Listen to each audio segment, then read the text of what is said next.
Hello, everyone. Welcome to MongoDB Cloud Connect live stream. I'm your host, Shane McAllister. I work on the developer relations team here at MongoDB. And today we've got a really special session lined up for you. Our topic today is deploying GenAI apps at scale, some engineering strategies. So very much looking forward to that conversation. But before we start, as ever, some housekeeping. So if you're a seasoned viewer, you know what's ahead of you, and it's great to have you back. If you're new to MongoDB TV, a MongoDB TV Cloud Connect show, a very, very warm welcome to you. It's great to have you on board. You can dive into our past shows on LinkedIn and on YouTube, and you can stay tuned for more excitement on both MongoDB's YouTube and LinkedIn channels if you follow us on YouTube and you like and subscribe and join up and everything on LinkedIn as well too. While we gear up, please do drop a shout out into the comments on LinkedIn and YouTube. Tell us who you are and where you're joining us from. We love to know where our audience is coming in from. And once we get underway, feel free to pop in any questions for me or our guest into the comments and the chat on LinkedIn and YouTube. And we'll try, if possible, to tackle those questions live if we can. And if not, we'll take care of them towards the end of our session today. As ever, and this is the question that keeps coming up all the time, the live stream is being recorded. And once it's finished, it will be back up on MongoDB's YouTube and LinkedIn sites for you to catch up on. So don't worry if you miss the beginning or life takes you away from watching all of the live stream. You can join in at any time later on and catch the recording. And of course, if you're on our YouTube and LinkedIn, don't forget to like and subscribe on YouTube and follow us on LinkedIn. And if you do, you will get notifications for future episodes of MongoDB TV and the other news from MongoDB, etc. So now for the show. I'm really thrilled to be joined by Selva, who's the head of data science at Kovai. He's joining us from Kovai, which is a pioneering company known for its innovative solutions and cutting-edge technology. In this session today, we're going to deep dive into their journey into the world of AI and explore some of their latest groundbreaking developments, including Eddy, the AI assistant. So Selva's, as per the title, is also going to be sharing some insights as to how Kovai integrates AI into their product offerings, the challenges that they've overcome, the milestones that they've achieved, etc. And in looking at Eddy, we're going to look at the primary functionalities and real-world applications and what the future holds for this AI assistant as well too. But in particular, and it's a question that comes up from time to time when we do these shows, particularly in the GenAI space, are the engineering strategies for deploying GenAI apps at scale. And we'll draw from Selva's experiences and best practices in doing this. So without further ado, I'm delighted to welcome Selva to the MongoDB TV Cloud Connect show. Selva, how are you? I'm good, Shane. Thank you for having me in your show. No worries. Listen, it's great to have you on board. As I said in the beginning, we're going to try to deep dive into some of the insights that you've had within the company and elsewhere to bring this AI solutions that you have to the market. But before that, I know that our audience, etc., are generally really interested in how people get to do what they're doing, how they got here, what was their career path to date. So Selva, just kind of jump back a little bit. How did you get here? What's your career path before where you are now? Okay, so I graduated in mechatronics engineering. So I'm basically a mechatronics engineer in profession. And then I got into software very early because I was more interested into software. Mm-hmm. I worked for a few IT services company, and then I got an opportunity to do post-graduation in engineering again. Then, because of my interest in mathematics, I got into a PhD degree in computational mathematics, very very theoretical stuff, and I Okay, was doing right. a lot of theoretical stuff, solving a lot of non-linear equation and things like that. Then that got me interested naturally into data, Mm-hmm. and I joined few startups in Melbourne. Um, who are doing a lot of cutting edge mathematical science. Hmm. and more importantly, they were actually into data science, and I was Okay. actually towards solving some of those problems they're actually facing in terms of linear programming. And then that got me interested into this field. And then I worked for a government agency for 4 years in data science, trying to Hmm. prove how analytics can help in decision making. And I was pioneering a Sure. lot of AI stuff inside that. Now, then I got an opportunity to work for this SaaS product company where I'm at, Kovai.co, where I was given an opportunity to build up their data science practice and bring a lot more innovative solutions in terms of solving problems using modern technologies. So it's been a different journey. But having said that, it's a very if I look back in the hindsight, Hmm. the fundamental mathematics and the things I've studied from engineering in terms of analytical thinking is actually helping now with this new Gen A of kind of technologies that's coming in, because then you bring in all your um, design principles Mm. in terms of how you put human in the center of the user experience, and then you build solutions around it. Okay, that's the interesting part. And when we design, we always believe that we don't like this term customer experience and user experience. Okay. We like this expression called human experience, where Hmm. yeah, the user and customer feels like it's a bit it's a bit far stretched. And when you Hmm. put the word human, then it brings that human element as being in this world. And we kind of embraced. And I think during my career path, I think that actually shaped my thinking in terms of building solution that gives you that human centric perspective.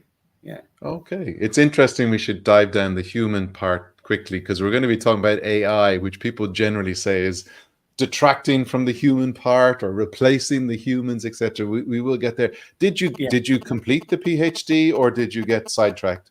No, I finished my PhD. It took me four Okay. years, but I finished it. Many congratulations. I'm always in awe of people who do PhDs. I think yeah, when I did college, I did 4 years of engineering, and which I never knew at the time. I wanted to go in to build electronics and figure out how things were made and how they run. Oh, It was 4 years of maths, basically, right? So, yes. um, so to go on and do a PhD in mathematics, I'm in awe. Hopefully, you might be available for grinds for my youngest son later, maybe, or something like that as well. Yeah, sure. I'll send you the invoice right away after this, Shane. You're gonna loop me in Yes, for. have a PhD, doctorate in mathematics, teaching my son. Oh, I struggle insofar as they get taught things very differently than I was taught. So it's kind of like I know the answers, but not in the way that they do. Anyway, I digress. I digress. So Yeah, a very varied path, which is always good. I think our viewers, we get questions from time to time as I said at the beginning, how did you end up here? How'd you get there? So I think the key thing, we've a super broad audience, as we were chatting about before we came live on air. yeah. And as developers out there, I think probably I always viewed being a developer or involved in computer science as more as a nearly an artistic pursuit. That's true. It Yeah. demands a lot more from your left brain, I suppose, than your right brain, perhaps, in Mhm. solving some problems. But you've managed a very, very career to date. Tell the audience a little bit about the current company, then, Kovai, and this inception of that. What's the main problem it was set out to solve, and where are you on the journey of that company before we get into the details of kind of what we're Mhm. going to show in terms of a presentation and the Gen AI and engineering tactics. Yeah. So Kovai is a company that was founded 15 years ago, and the mission was very simple. How do we solve the business problem using the modern technology? That has been the fundamental objective in which the company was Hmm. started. And we are more of a SaaS product company. We have about four products in our portfolio, Okay. and both the two of them. The one of them is called BizTalk 360, which is a monitoring service for Microsoft BizTalk server. There was Hmm. a right now BizTalk server is a bit of a legacy product. And then the other product is called Turbo 360, which is of a cloud monitoring solution in that Okay. space. And right now, I work heavily on a product called Document 360, which is a knowledge base platform. And the fourth product is the Churn 360, which is a customer success platform. So we have a different set of products in different domain. And the since it's a multi-product company, we strive to find out new sets of problems the customers are actually facing along adopting the technology, and we build solutions around it. Uh, Hmm. and the currently the company is more focused on bringing innovative solutions using modern technology. And when we do that, the company's fundamental ethos is I'm pretty sure we're going to be disrupted, and the only way we can actually survive is to self-disrupt. And that's always been a core ethos of our company. Okay. So whenever a new technology comes in, for example, when you take cloud, when the Hmm. cloud came in and everybody was like, oh, cloud is cool, let me take whatever thing I'm running on the desktop and then do a lift and shift and then run it on a VM in the cloud. And that is not right thing to do.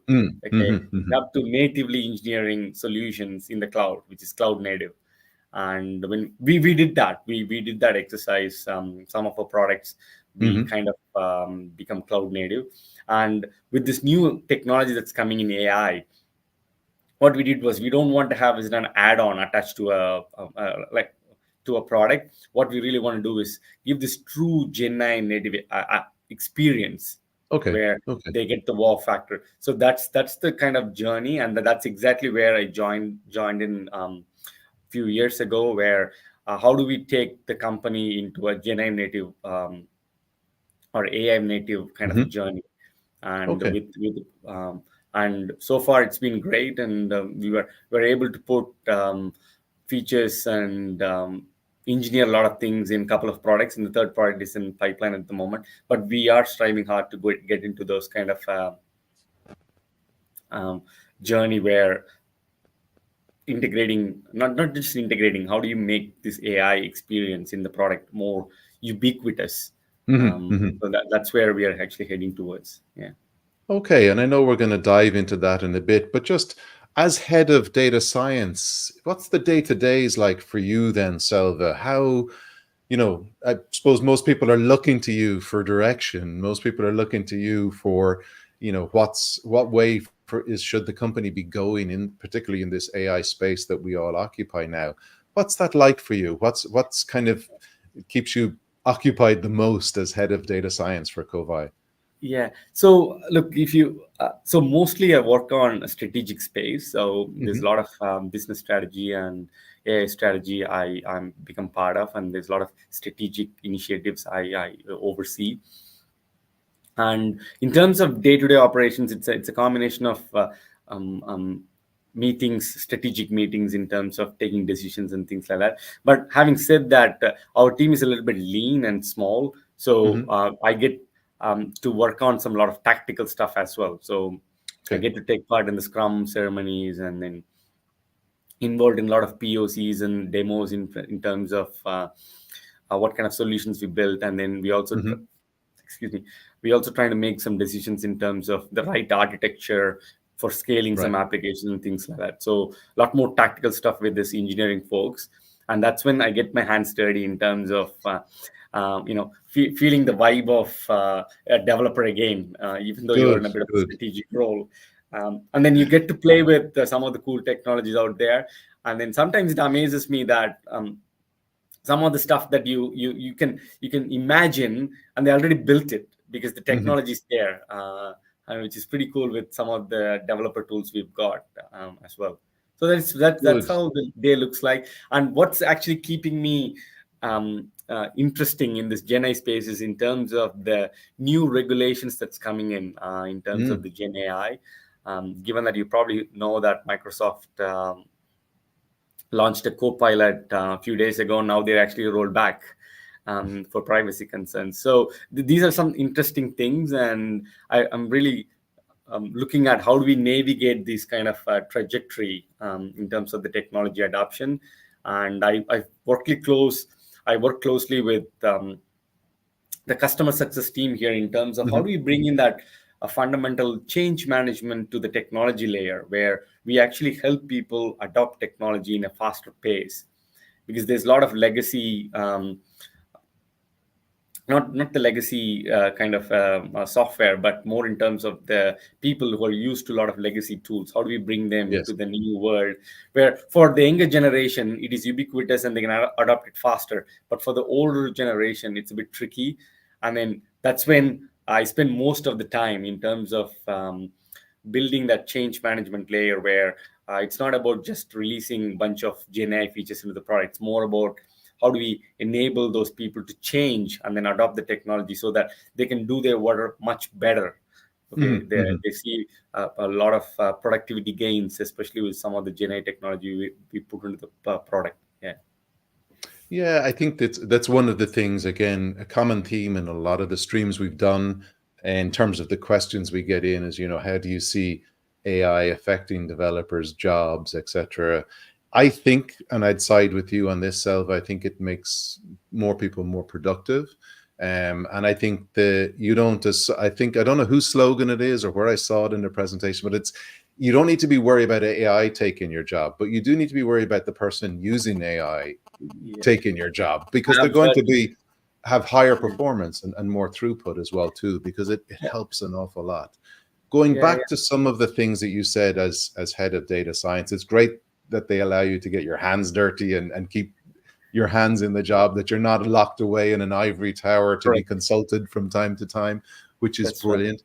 One of the things that you mentioned, which I think rings true, but particularly when you're trying to be strategic and tactical as you now are, is choosing the right path, choosing the right platforms. As you say, and I see, and everybody sees in the developer space, AI is rapidly advancing, Yeah. not even monthly, it's weekly, nearly daily. Sometimes we see the models come out with new performance, new features. We see, as you rightly said, things being retracted. We see, they, in my view, a lot of the AI companies are following the original Facebook mantra, move fast and break things, Right. because they're moving super fast and then they're retracting. And before we get into the meat of our discussions, just talk a little bit about being strategic and tactical. I keep a question usually towards the end of our live streams, which is, where do you go to learn? How do you keep ahead of everything that's going on? How do you Yeah. manage to navigate that, Selva? Yeah, look, it's very tricky. Sometimes you wear multiple hats Hmm. because the moment you are strategic, you are more long term and you're focused on making the right kind of decisions for the building the capabilities inside the organization, and also more importantly, what kind of a roadmap you need to have to support your future customer needs. So that's the bit of the strategic directions. But when you Hmm. get into the tactical, where then a lot of execution pieces and then this levers you got to pull on a day-to-day basis. So you got to switch the hat very carefully. And then the way I do that is when I come into the office, I come very early to the office, and I have the whole office for myself. And that's when I lock in a room and then I do all the strategic bits. For Okay, two okay. hours, I do a lot of thinking. I look at what kind of decisions I have to take, what is the risk that's coming in, what are the things I need to do in terms of helping the customers. Remember the Hmm. change management Hmm. piece I was talking about.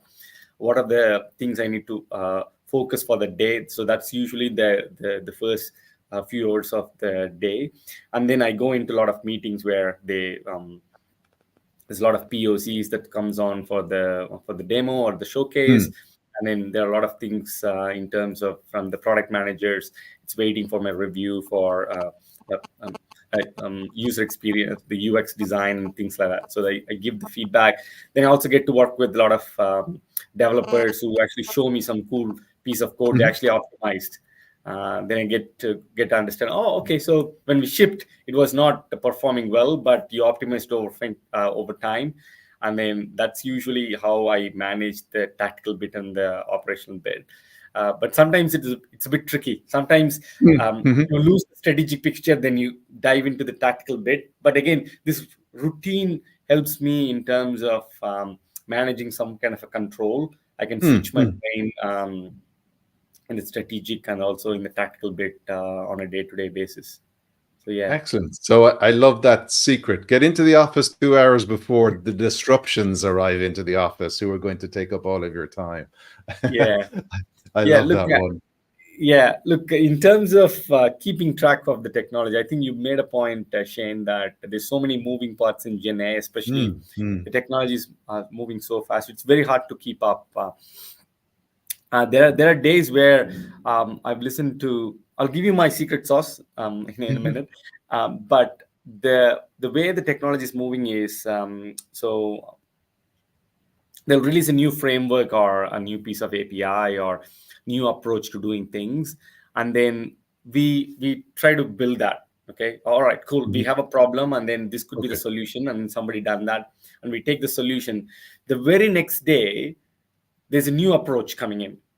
Okay, and then the problem is usually when in the traditional mindset when you have usually you build on top of old technique and then you improvise, so it's all incremental.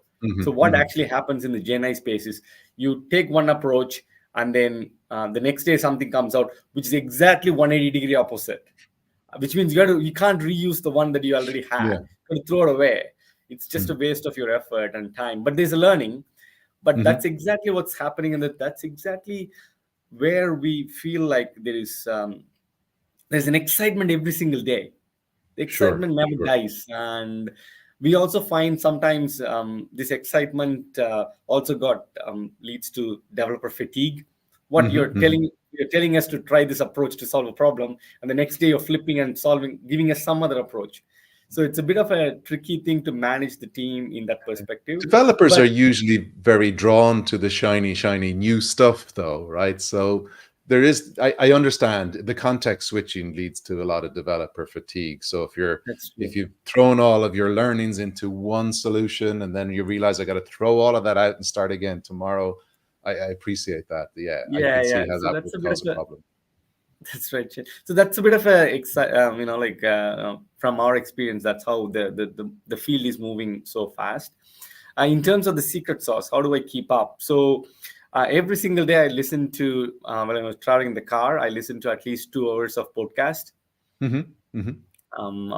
There's a lot of amazing Including the people around. MongoDB podcast, I would hope as Yes, well too at times. absolutely, Shane. Absolutely. There's a lot of great speakers you have in the show, and I tune into that.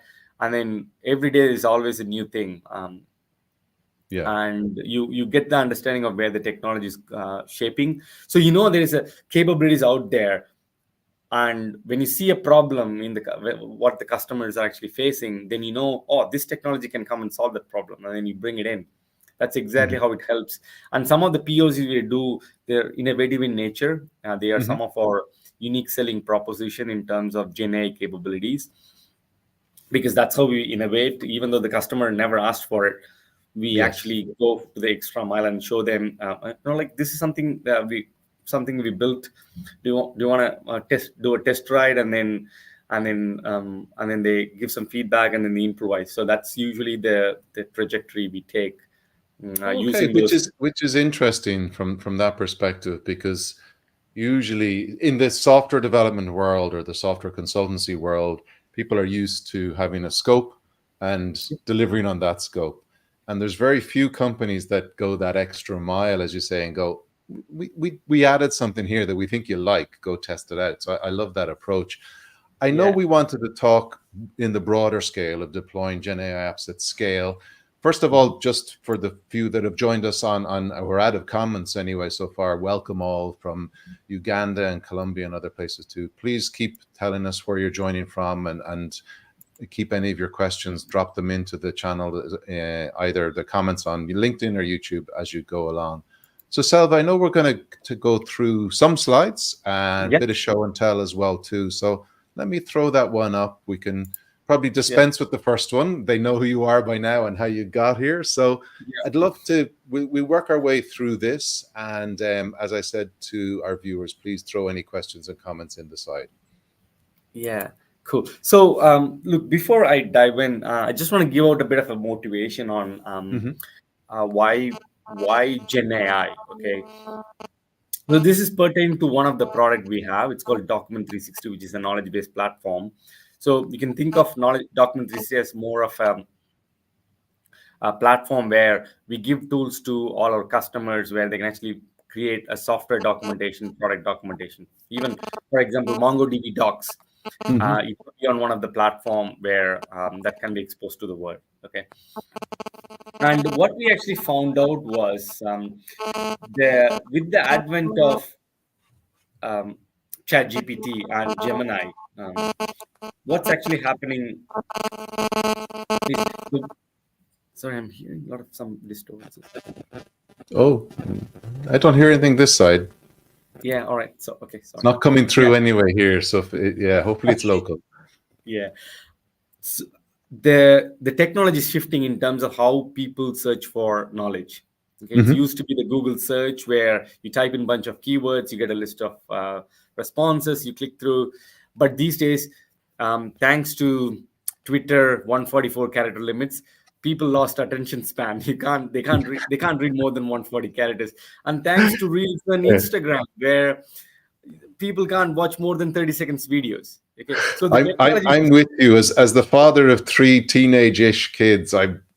There's zero attention span with that age group, and I blame all of those apps. And because of that, it is actually shifting the customer behavior. The customers, they don't have a patience to go to your documentation and type, how do I do perform vector search in MongoDB? What is the code I need to do to call an API in MongoDB? Okay, so they don't have that. So they want accurate answers for the questions, so that they can get the job done very quickly, and then they move on. Okay, so that's the technology and the behavioral shift we saw last year, and we thought that we need to adapt. Okay, so that was the kind of laid the foundation, but lead to building some of the GenAI apps. But then we took a step back. How is GenAI apps different from traditional apps? Okay, so traditional apps, when you look at any business applications like Notion or any B2B or B2C application, they are deterministic, which means when you click that button or fill in that form, or you know what the outcomes are, you know what the Sure. outputs are. But with Gen AI, it changed the game. When you type in a question, it's all probabilistic, because the Gen AI models, Gen AI apps are powered by large language model, which are stochastic in nature, which is probabilistic. So it needs to be thought differently, because as a human being, we are not good with probability. When you say it's going to rain 80%, there's 80% chance it's going to rain. Am I going to take an umbrella? Yes. But what about 60% or even 40%? So you are in that fuzzy kind of an area where you're not really sure. And that comes to the human experience layer. Okay, when we thought through, and then that's what we understood. And when we build GenAI apps, it's very different. Okay, so there is a human experience on the UX layer, and there's also cost associated with it. When you build GenAI apps, obviously you're tapping onto the large language model, and you're Sure. hitting a lot of APIs. That has a cost, and then the trade-off is accuracy. How accurate you want that to be. So there's a three kind of sets, and you want to go to the optimal level. You'll never get optimal. You have to trade off few things, and that's when it's very different to the traditional apps. And with the user experience, with the human experience, it is very similar to how we behave. What we found was, even with you take ChatGPT, you ask a very simple question, it gives you small number of tokens and it takes less time. It is very simple, Shane. And when you ask me a question, what is your name? And I can go Selva. Like it's very quick. But if you ask me a question, Selva, what did you do during your picnic in your 6th grade? Now I have to recollect my memory, frame all those amazing words, and I have to give you a cohesive answer. That's So it. You got to access your wet storage and figure all of this out, right? exactly. So if you look from the human experience point of view, generative AI works just like that. It imitates the human behavior. And the way we actually interact is more like chat-like interface, correct? We are having conversation. So the human experience should have that chat-like interface, and then have to have a conversational design. And more importantly, you need to have feedback. That's exactly how you close the loop. Yes. Yeah. And that's Yeah. the element we found in terms of the user UX layer. Then it comes to the cost. Yep, you can have advanced model like ChatGPT 4 or even Claude for that matter, they're a Hmm. little bit expensive. And there are a lot plethora of models to evaluate. For Yes. embedding, you have at least 10 to 15 models out there where you can actually try it out. And then also deploying in your own servers, there's an infra cost and there's app cost on the top of your API and the other cost that you incur. So that's the bit of Yeah, a I mean, this slide in itself touches a ton of the questions we usually get, which is, the cost of models. Everybody is used to seeing really cool proof of concepts in the Gen AI right. space, and nobody thinks about the scale and, what would be this like in production, Yeah, and understand, what that means in terms of consequences of, how much is this going to cost to support. And the other thing that you touched on, Selva, is how do I choose the best model, right? Evaluation models is hard. They're very determined by your particular use case, for example, right. as well, too. So that's super hard too. Yeah, that's right. And those are challenges we faced. And then the other Mhm. thing is accuracy. As a human, trust matters. Mhm. If the AI gives you hallucinates and give you a non-factual thing, we don't trust. And you just got one shot. Shane. There's no second chances because they're not going to come and trust. Oh, this is giving um, not the wrong response, and then people abandon you. And that's Yes. where we took a lot of effort in terms of how do you bring the trust layer into the GenAI apps. Mhm. Um, Mhm. that's when we made a lot of conscious decisions. So, for example, in the GenAI app we built, which is Eddy AI, that Mhm. sits on top of our Document 360 platform, and we rolled to all our customers as well. It only knows your knowledge based content. It doesn't see anything beyond that. Okay, we Okay. constrain Okay. the scope of what it Yes. sees. And more importantly, we have things in place and systems in place where if it's unsure, it'll obviously say I do not know and then ask for a feedback. Yeah. So you've done the And guardrails properly in Eddy. Yeah. absolutely, absolutely. And also we thought about prompt injection attacks and stuff like that because Hmm. we also want to bring that security layer to that as well. So that's exactly what we did, and we also have a lot of evaluation framework put in place to evaluate before you can take the GenAI app live in your production Hmm. things. Okay. Yeah, that makes sense. Yeah, in terms of some of the engineering things, I want to look at because that's the title of the talk. So most of the people, when you talk about Gen AI apps, especially the Gen AI supported search, just like Chat GPT, like search on your documentation Hmm. site, a lot of the SaaS companies I've seen, and even some of the services organization, they obviously go and evaluate a bunch of vector database because that's the reference design in the world.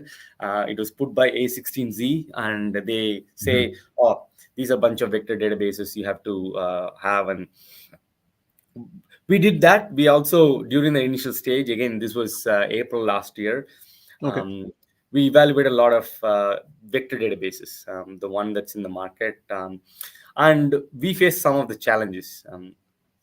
What we found was our we are MongoDB customers, so all our customers' data is sitting in a MongoDB, and when you take it to vector database, you need to have data syncing issues. So you need to sync whatever you have in the MongoDB cluster to the vector Yes. database cluster, and there's a lot of network cost involved, and the data syncing issues happen.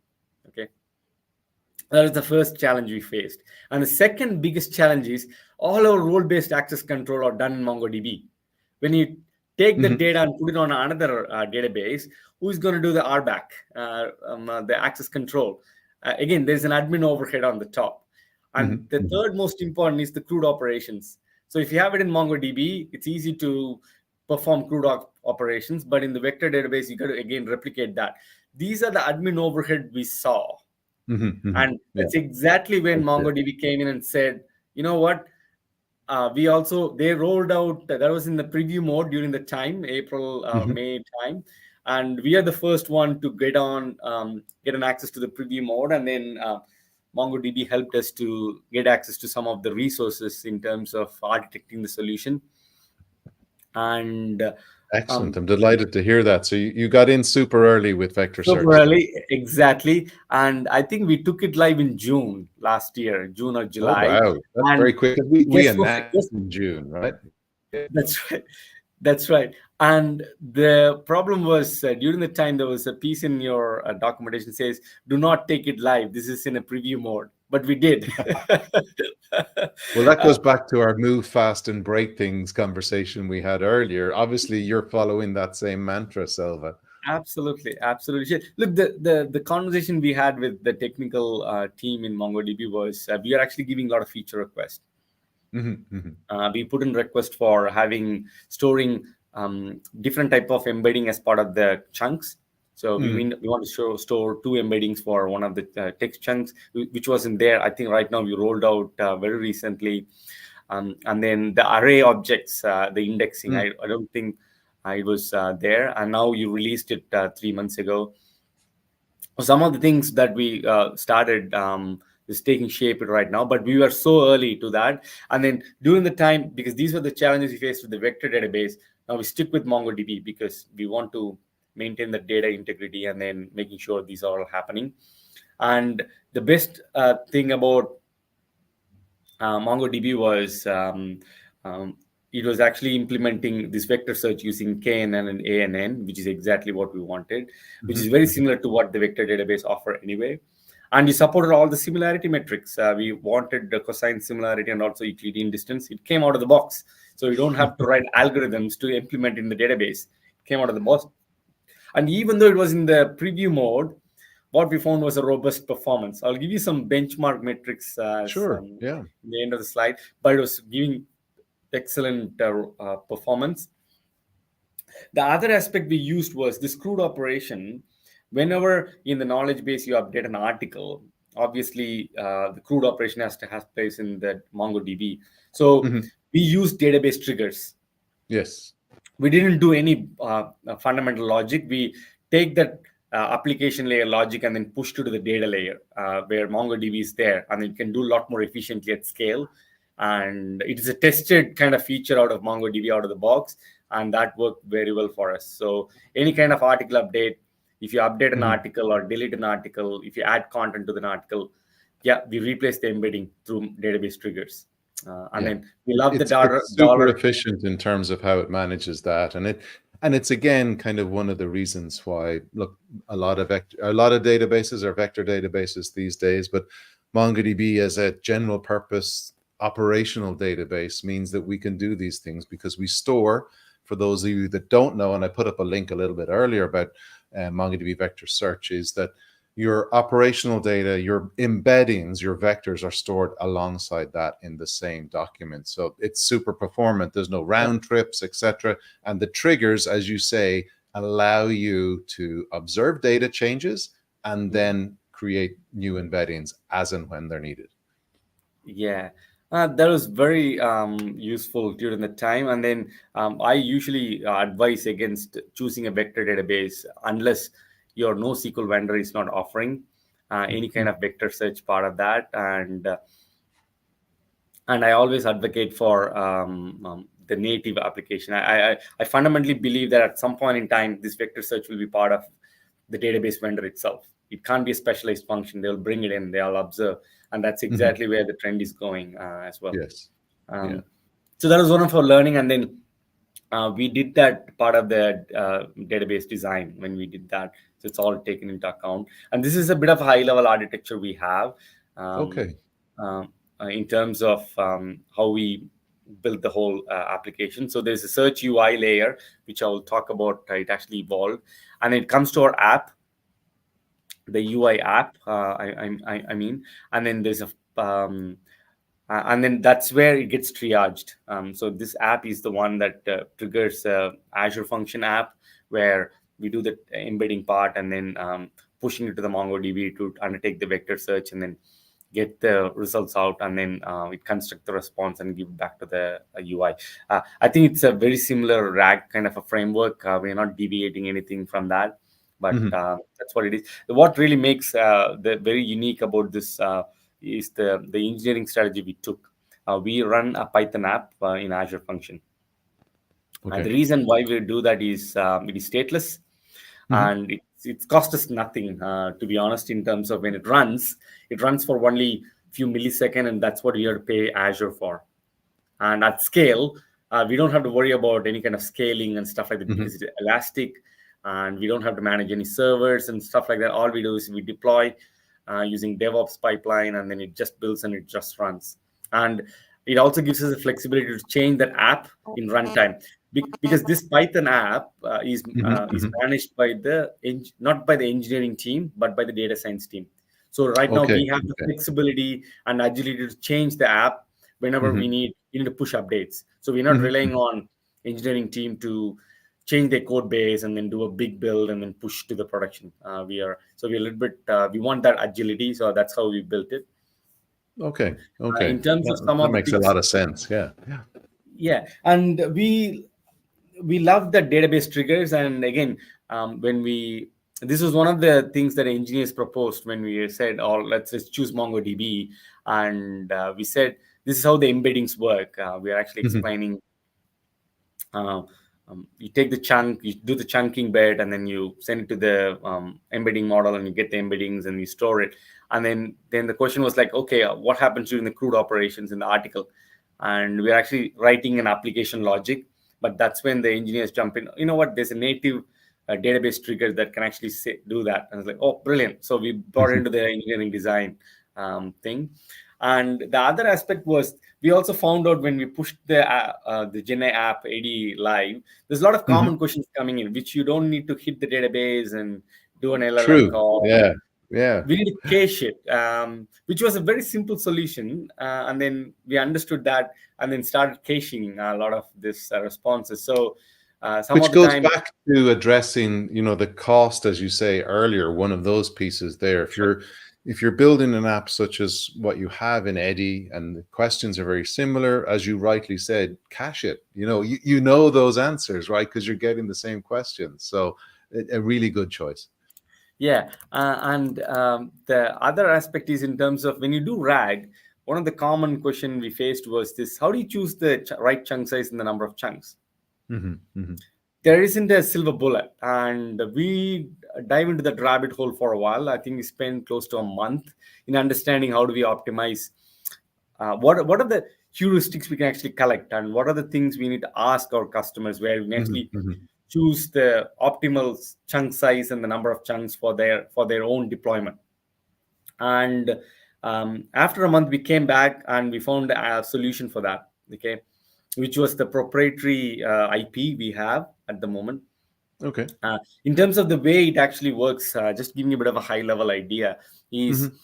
it looks at the content hierarchy, how your content is being structured, and more Right. importantly, it also understands the user behavior, because we have a lot of analytics data in terms Hmm. of type Hmm. of question that's been asked.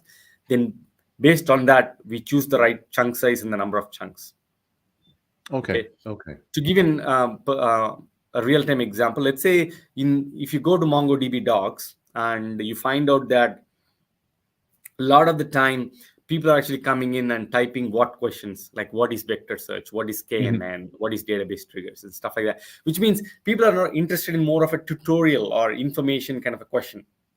So Yeah. for that Less. paradigm, sorry. Yeah, less so than how do I, or I have an issue, or they're cutting and pasting an error in it. Yeah, and we look like we have a Docs chatbot. We look at it gets a lot of use. I think 10,000 plus per week, and we look Yep. at those, and it's exactly the way you describe, Selva. There's a lot of, how do I questions and high level stuff.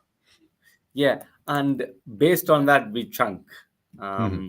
And if it's a how-to question, which means it's a procedural question, which means there's steps, and which means larger chunk size, and then Yes. the number of chunks have to be low. And we optimized it to an extent where it is best for our customers. So which means every single customer has a dynamic chunk size and the number of chunks. So which is brilliant in terms of getting that human experience layer sorted out. Hmm. And Hmm. with the engineering strategies, we trade off a few things, because it takes time to generate a response, Hmm. Hmm. and the humans have to wait to get a response.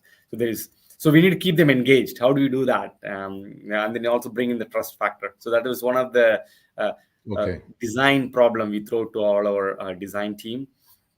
Yeah. Yeah. And we Well, also it's found, It's why Sorry. ChatGPT spills out the words as it does, because there's a lot of processing still going on. If we do wait for that to be finished, Yeah, you would yeah. lose patience, going back to the 6 seconds patience people have these days, right? Correct. That's correct. But if you look at it, actually, OpenAI, they do some real magic. Actually, they send a JSON response. So they get the Hmm. JSON response, but they do this JavaScript gimmick where they actually split out every token. It's a gimmick, actually, UI gimmick. Mm. But you feel like it's coming, it's streaming. Correct. You feel like the chat GPT is talking to you. And we did exactly the same. We want to Hmm. replicate the exact experience to our users, and we learned a lesson from them as well in terms of how do that user experience actually plays. And then the accuracy matters. For example, with some of the Gen AI we built, there's a lot of recommendation it actually makes. And when it makes the recommendation, the accuracy comes into play. Okay. Then we trade off cost for that. Okay. We'll Okay. pay a little bit extra cost. We make sure that it picks up the accuracy, which means we throw a lot of compute and algorithmic things to it. So that's the other trade-off. And some of the closed loop questions, the speed matters. You got to be responding very quickly, especially with Yes. chatbot. Yeah. You got to be Yeah. very quick. Then we throw in a lot of compute at it. And that's the human experience layer we have. And here's the benchmark, which I love to show to all the audience of your Shane. In terms of this was Okay. done again. Okay. This was Hmm. done last year in Hmm. August. Probably the numbers could differ by now. So if you take 1,000 articles and then 1,000 article, you're thinking about more than 50 to 60,000 chunks. Hmm. And if you put in three chunks, if you want the top three chunks to be written from the vector search, we're looking at vector search latency is less than 1 millisecond. So Okay. the overall Okay. response of Interesting. GenAI is about 2 to 4 seconds, because we need to do the chat completion in terms of Exactly. generating the Yeah. response. But from MongoDB, it was less than 1 millisecond. And we increased to chunk size to 5 and 10 because we want to do some hybrid search. Hmm. Hmm. And still, it was well within 7 milliseconds range. And then we Okay. increase Yeah, the that's and good. then we increase the number of articles to 100,000, and we'll see how much we can actually push. Within the Mm-hmm. time, it was 11 millisecond. And guess what? A lot of our customers never have more than 100,000 articles. Yeah. So 11 millisecond vector search latency, no big deal.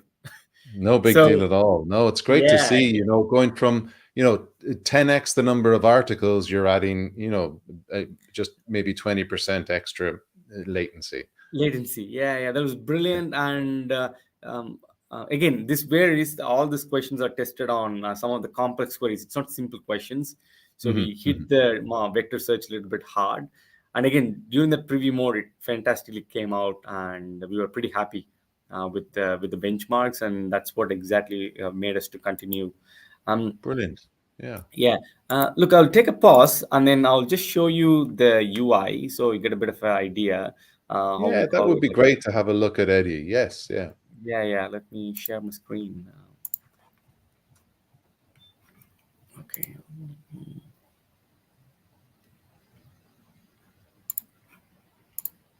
So, and if anybody has any questions, please drop them in the comments on LinkedIn or YouTube. We're happy to take them live on the air as well too. So let me there, so that your screen is up there now. Yeah. Excellent shit. So this is document 360, and this is our Hmm. knowledge base, and this is where the search is.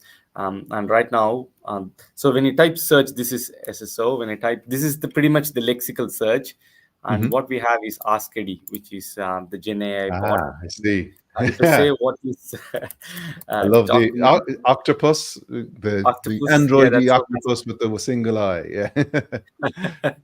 yeah. Now you can actually see it. It says what document 360 is, which is a simple question. Hmm. The amazing thing actually see is the source article. Now, it's actually bringing up results Great. in Yeah. terms of where it actually sourced the information from. That gives you a bit of an idea about the trust factor. Hmm. Okay. Hmm. And then this S is a feedback, and then we collect the feedback. And if you want to copy the response, you can copy the response as well, and you can actually switch. In terms of the It's great to human show the experience, sources, because it goes back to the confidence piece that you were saying, and understanding, that you've addressed, you've got the right guardrails, there's lack of hallucinations because the sources absolutely. are there. So if you're not happy with the answer, you could kind of dive a little deeper to see where that might have come from. That's right. That's right. Shane, in terms of this, the UX layer and the way we design was this actually went through at least 6 or 7 iterations in terms of the Okay. design, Hmm. and then we took a lot of customer feedback and the way they want to use, and the way we actually designed this, we want to make sure that right now people have choice, but you probably know Gartner predicted that the search volume, especially the keyword based search, will Hmm. go down Hmm. up to 25% in 2026. So obviously we believe that GenAI will be the default search engine, and Yeah, this has to and be as built. I mentioned Yeah. our docs chatbot earlier. We're seeing an awful lot of traffic coming that way too, Oh and yeah, yeah. it's been an eye opener for us. In terms of the customers that you've rolled out Eddy to, are they Yeah. using the normal search, or are they using, is Eddy kind of the default for them for many now?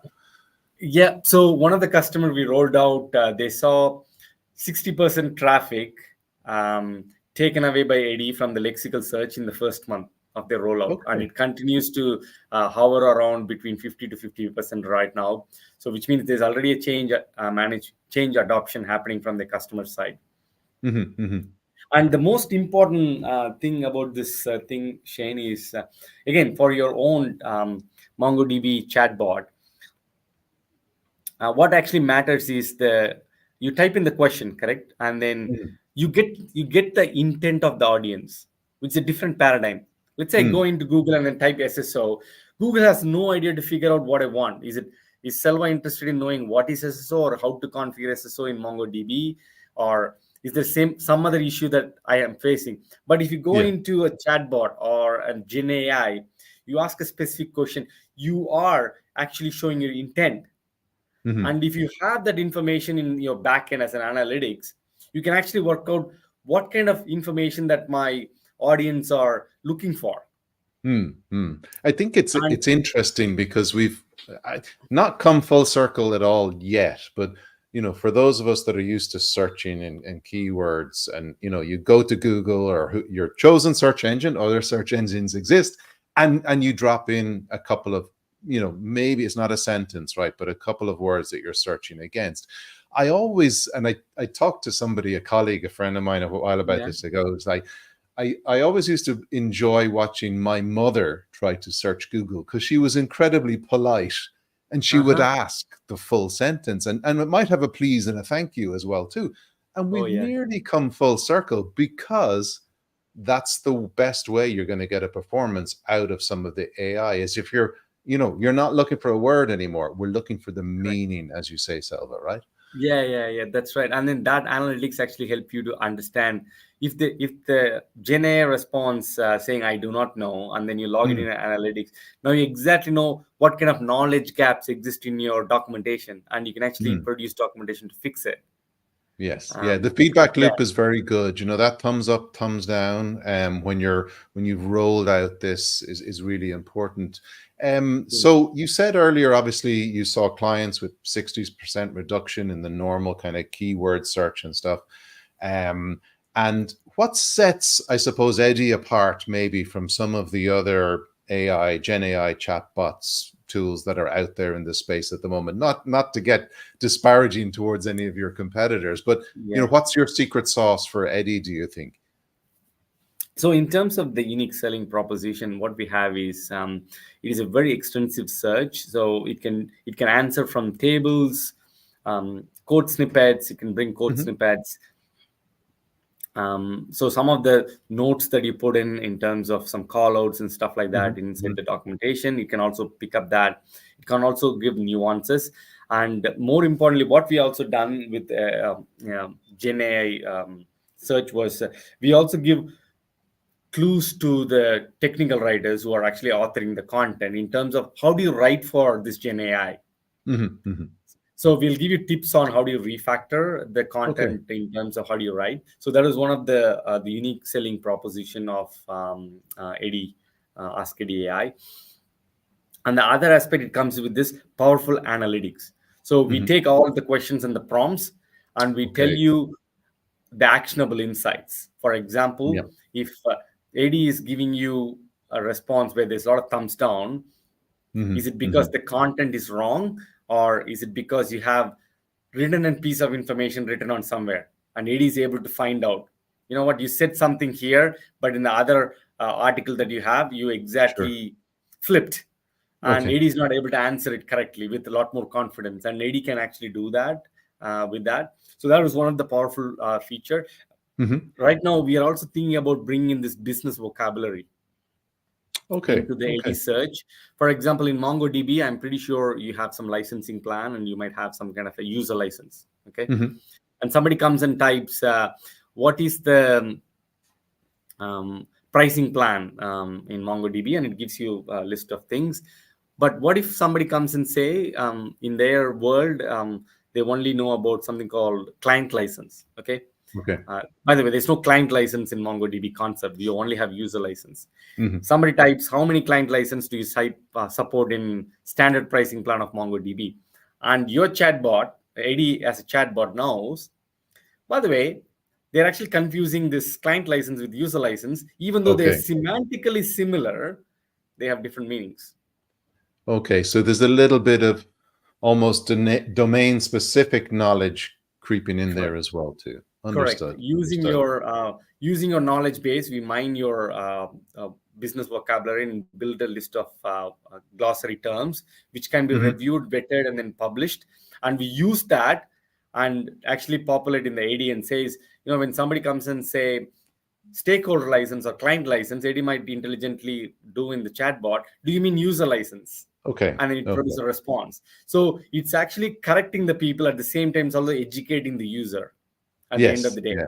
And that's exactly where we are taking the technology towards, in terms of educating the user with this human-like experience. Okay. Excellent. Christian popped a question into us, which is very relevant to what we're talking about at the moment. So, Brilliant. talking about the thumbs up, thumbs down feedback loop. So if people are diligent in leaving feedback, he says it's great, and I I totally agree.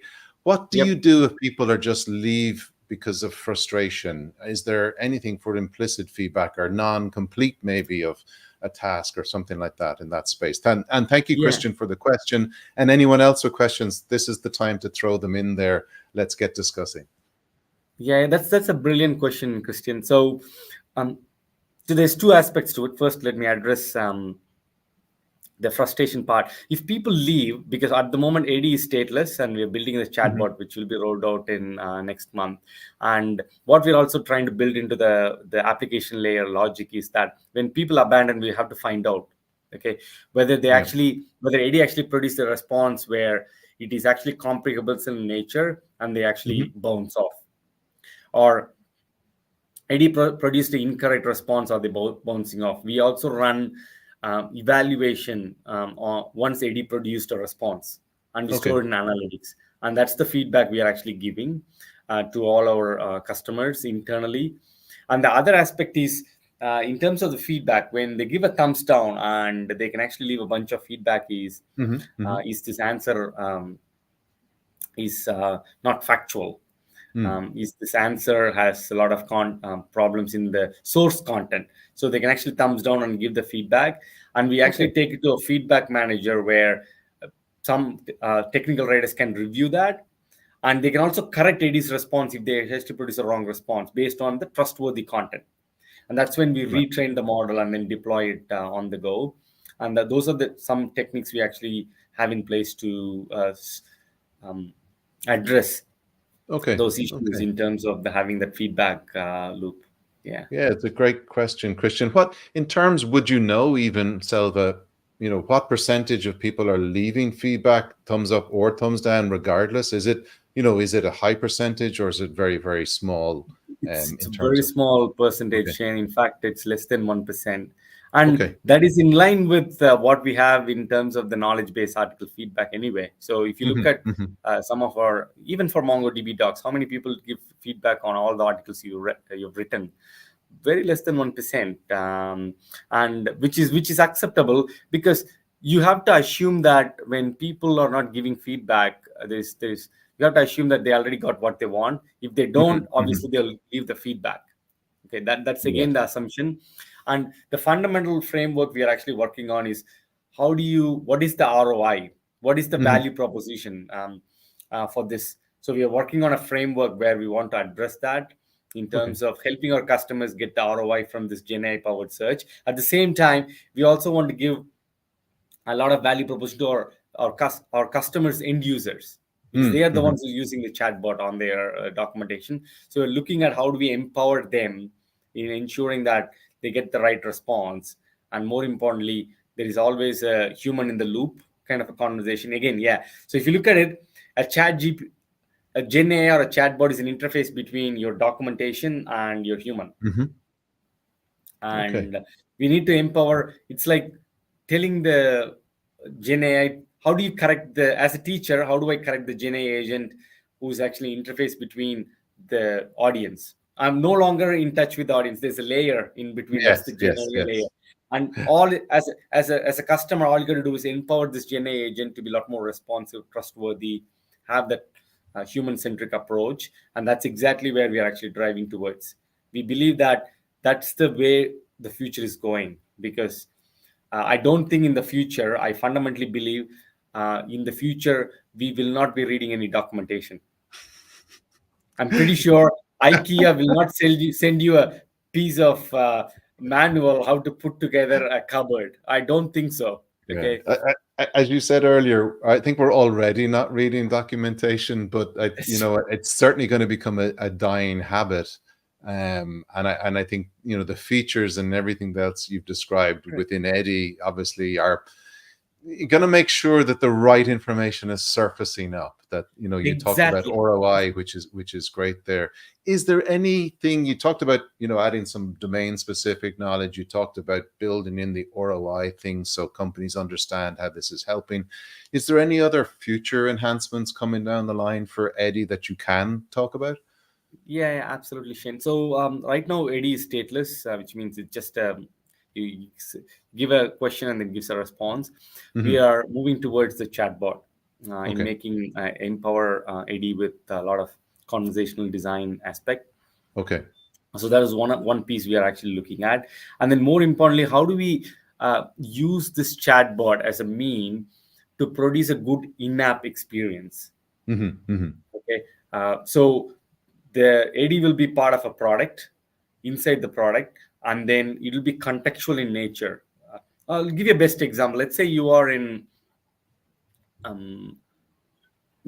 MongoDB. Okay, let's go into a MongoDB Atlas cluster. I'm Hmm. pretty sure all of your Yeah. audience are familiar with MongoDB cluster. Let's say you are in a different navigation page. Let's say you are in collections page, and you click Hmm. on AD.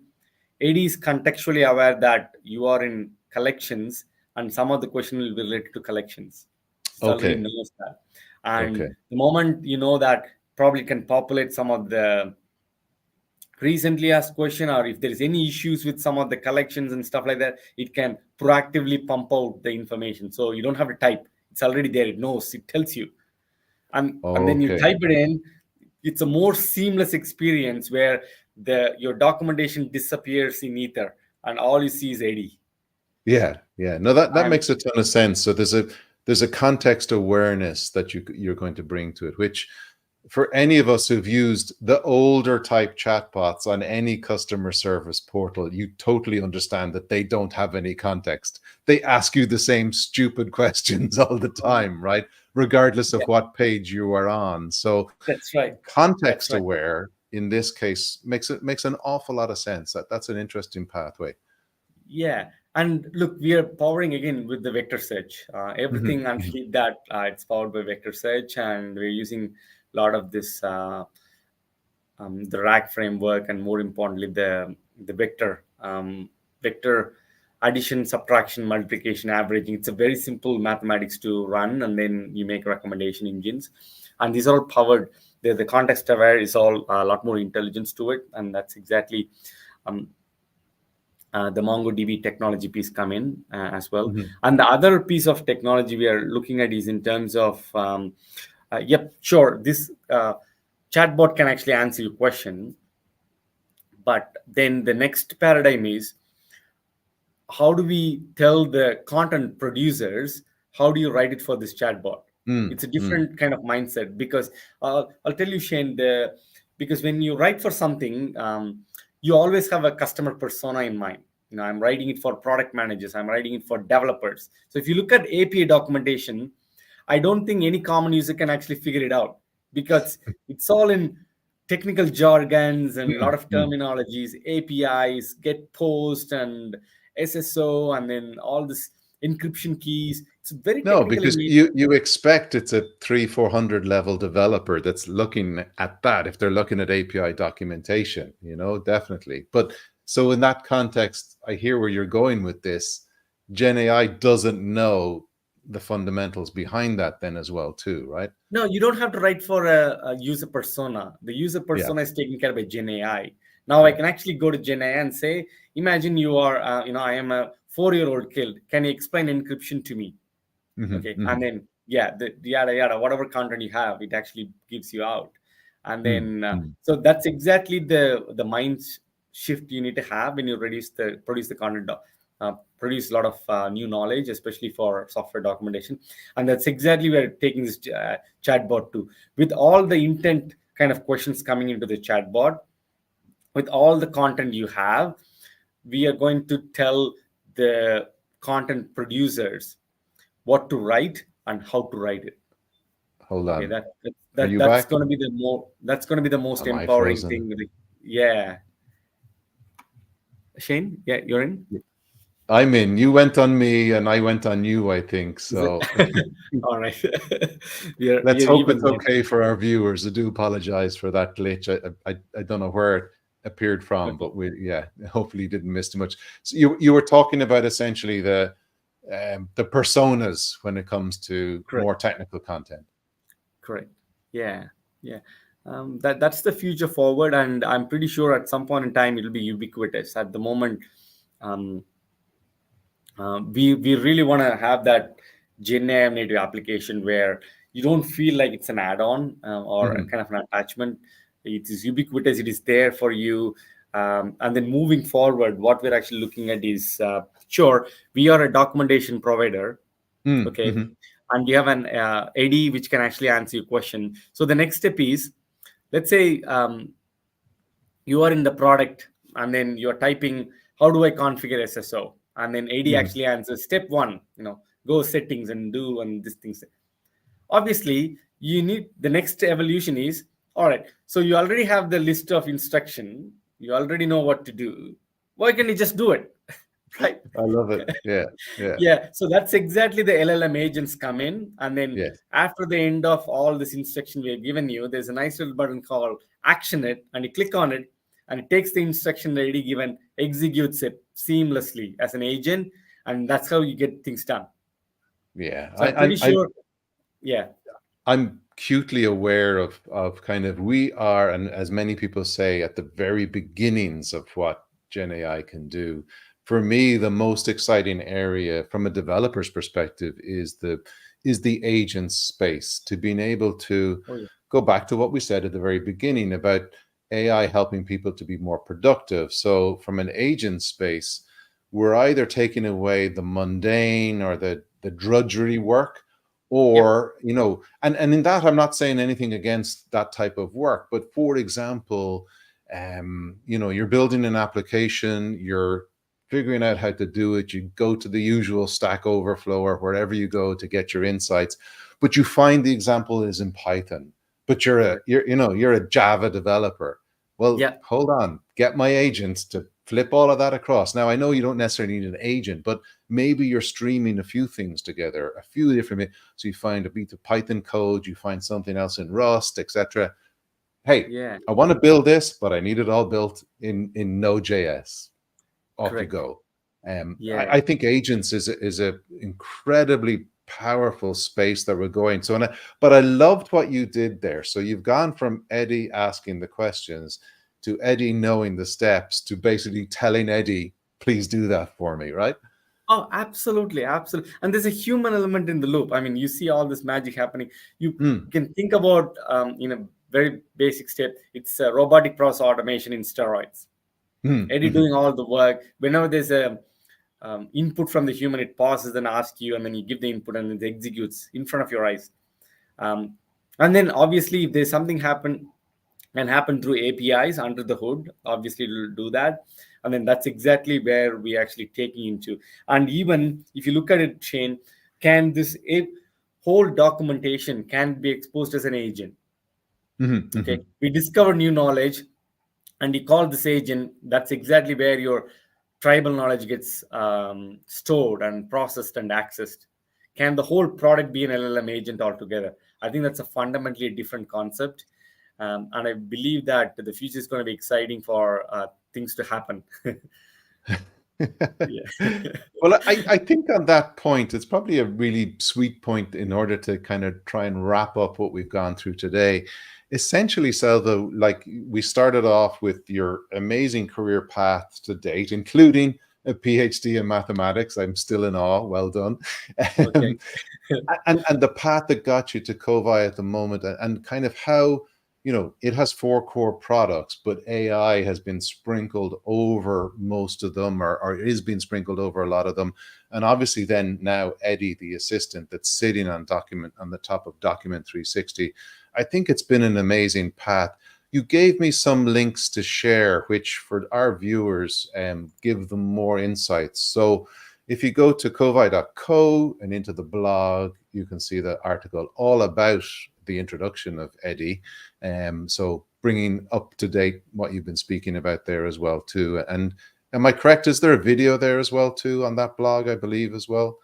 No, Um, not there yet, Shane, but we no. are producing one. Yeah, it will be uploaded. Okay, perfect, perfect. The other one then is you can go to Document 360 as mentioned as well too, and go and look at that AI space there in that, and certainly do check that out. It's great to figure out a little bit more because we're constrained with time on the show here, and for those that want to dive a little bit deeper, and that certainly, and indeed we've done a case study with yourselves as well, which you can go to mongodb.com, go into our solutions directory, and so just search there, and you will find it. Is there any other links or destinations you'd like to shout out that I haven't created a banner for at all, Selva?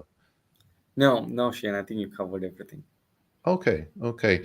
I know we touched on earlier about how you keep ahead, podcasts in your driving, et cetera, which I think is brilliant. I try to do the same Excellent. whenever I can as well too. The only thing about when driving is that when they mention something super interesting, you're Yeah. trying to remember that, and by the time you've got your destination, you haven't. So I'd love a way to, whatever podcast app you have, and I'm sure somebody's going to correct me and tell me that it exists, is to, you know, No, you tell Siri to make notes, Shane. there you go. There you go. I need to get clever on that. I noticed Yeah. that also, as we wrap up, just to close the loop, Christian just comes back on the question that we answered for him earlier. So he was happy with the answer, happy with the feedback, and he's, I suppose, probably he's in the same space because he's Uh-huh. saying essentially they're seeing Brilliant. the same kind of 1% Yeah. metric for feedback, Yeah. and that it's important to catch the kind of the warnings and things like that as well too, Yeah. which is Yeah. important for the developer team, right? That's absolutely. You're spot on, Christian, on that. There is another paradigm called docs as observability. So it's on this the data observability space, and the people are actually latching on to docs as observability space, and then all the signals are actually fed into segment and mix panel and those kind of stuff, where they're actually analyzed, by the way. And that's the new kind of paradigm shift that's happening. And I'm pretty sure over a period of time, I believe that this chatbot will evolve, Hmm. uh, um, and um, uh, and there's a bold statement by one of those people in the UK who's pioneering AI research. Is he believes that in future every single interface will be conversational in nature. That's the bold climb. Again, I don't Hmm. agree to some extent, but that's exactly where the technology is heading. And before I sign off, I just want to tell you one important story. Why the conversational design might actually happen. Okay, Hmm. so we have a small Alexa at home, and it sits on in the corner of my office, and Hmm. my son usually chats with Alexa quite often. And there was one time I was having a serious business meeting, and my son was actually chatting to Alexa, and was making a little bit. It was getting noisy. It was interrupting my meeting, and you gotta excuse my French. I said, "Shut up, Alexa." Okay, and I then love it. my son just walked up to me and looked at me in the eye, and he said, "Dad, apologize." And I was like, Oh, what? I'm not going to apologize to this black speaker sitting in the corner of my office. But I did apologize, by the way, but that's another story. But he thinks there is a person inside that. It's already humanized. The AI is mm, already being part of the human system. And I also find subtle difference in his way he interacts with the technology. He always says, "Alexa, could you please?" But I mm, always mhm. treat it that as a machine. I always say, "Alexa, do it." And I don't pay respect, or I don't say sorry or thank you and things like that, but he does. Yeah, So yeah. for him, the technology is getting ubiquitous, and probably we might be heading that direction, where this ubiquitous status will be very soon, and all this newer generation of kids will adapt the technology. For him, that's exactly how the technology works. For us, maybe there's a quantum leap in Mm, adopting the mm. technology, and we are a little bit like, oh, privacy issues, this, and there's a lot of resistance from us. But for the newer generation, this all taken for granted, Yeah, well, this is the and thing. I that's mean, going to be interesting. yeah, that generation, there's a generation now in the, who are in their 20s, early 20s, or who are the digital natives. They've always had this, right? Oh Where yeah, we are that's right. today. If we project Yeah, forward, 10, 15 years, maybe they're the conversational natives. Maybe they just, we talk about smartphone addiction and screen addiction. Maybe the yep. way around that is the fact that that disappears, the device disappears. It's a Yep. conversation. Oh yeah, And yeah. it will be interesting. It will be super interesting where it works in Oh yeah, that yeah. space. Absolutely, absolutely, Shane. That'll be a very interesting world to live in. Well, this is the thing, right? Are we all going to walk around shouting to things in our heads with our, our AirPods or earbuds or whatever as well, too?